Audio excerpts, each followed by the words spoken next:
Hi, welcome back. We were running low on our recording time, so I am going to finish by reading chapter 5 called Land Ho.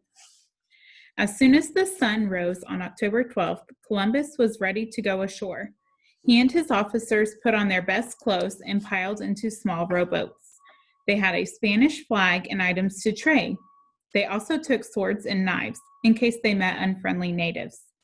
What riches were they about to find? Gold? Spices? Columbus stepped onto the strange land, fell to his knees, and kissed the ground. He thanked God for leading him here.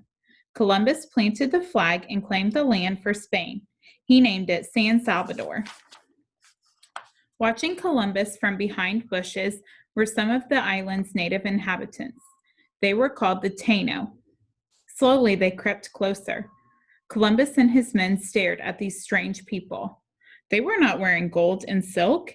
In fact, they were hardly wearing anything at all. The natives were equally surprised. The Taino had never seen white men or people wearing clothes or people with beards. And the ships out in the sea? How strange they were. Now I'll read a short insert about the Taino. The Taino people were ruled by a chief. It could be a man or a woman. Families lived in buildings made from wooden poles, woven straw, and leaves. The Taino were excellent farmers, fishermen, and hunters. They were also skilled wood carvers, and they wove beautiful hammocks out of cotton. They worshiped the many different gods. Columbus believed his mission was to convert them all to Christianity. The Taino lived happily and peacefully before Columbus arrived. Europeans brought diseases such as smallpox, measles, and the flu. In 30 years, between 80 and 90% of the Taino died. Columbus thought this island was off the coast of the Indies, so he called the people he met Indians. Of course, the island was nowhere near the Indies. Columbus's ships had actually landed in what is today known as the Bahamas. The island of San Salvador was beautiful. Lush trees, winding rivers, and a big sparkling lake. The Taino gave the Spaniards cotton, wooden spears, and parrots, lots and lots of colorful and noisy parrots. In return, the Taino got glass beads and bells. But where were the palaces with gold floors? Where were all the riches and spices?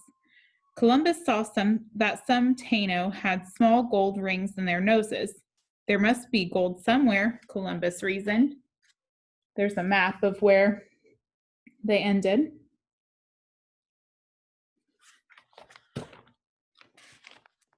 Why gold? This is another insert. Gold has always been valuable because it is so rare and beautiful. Between the years 1370 and 1420, many big gold mines in Europe ran out of gold. So European merchants began traveling to Africa and Asia in search of gold. The race to find gold was fierce. Later in 1511, after Columbus's death, King Ferdinand proclaimed, "Get gold, humanely if you can, but at all hazards get gold." In a short time, the Inca and Aztec civilizations in Central America, which were rich with gold, were destroyed by Spanish conquerors. Columbus tried using signs and gestures to communicate. He waved his arms and asked where the gold was. Through signs, the natives told him there was an island to the south that had gold. That must be China, Columbus thought. On October 14th, Columbus and his crew set off, but before they pulled up their anchors, they kidnapped several Taino and took them on board. These men would be taught Spanish and could serve as interpreters on the other islands. The Niña, the Pinta, and the Santa Maria spent 2 weeks sailing around different islands. They met many friendly natives. They were given a lot of cotton and spears and parrots, but no gold. Columbus turned to the Indians for help. They signed for him to sail south to another island. Columbus thought they were talking about Japan. On October 28th, the Niña, the Pinta, and the Santa Maria arrived at this next island. When Columbus saw natives wearing gold around their necks, their wrists, and their ankles, he became excited. This wasn't Japan, Columbus decided. It was China, even better. Once again, Columbus was wrong. He was actually in Cuba. Columbus sent a group of men to introduce themselves to the famous ruler of China, the Great Khan.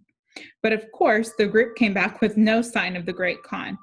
Worse yet, there was no gold here. It was time to move on.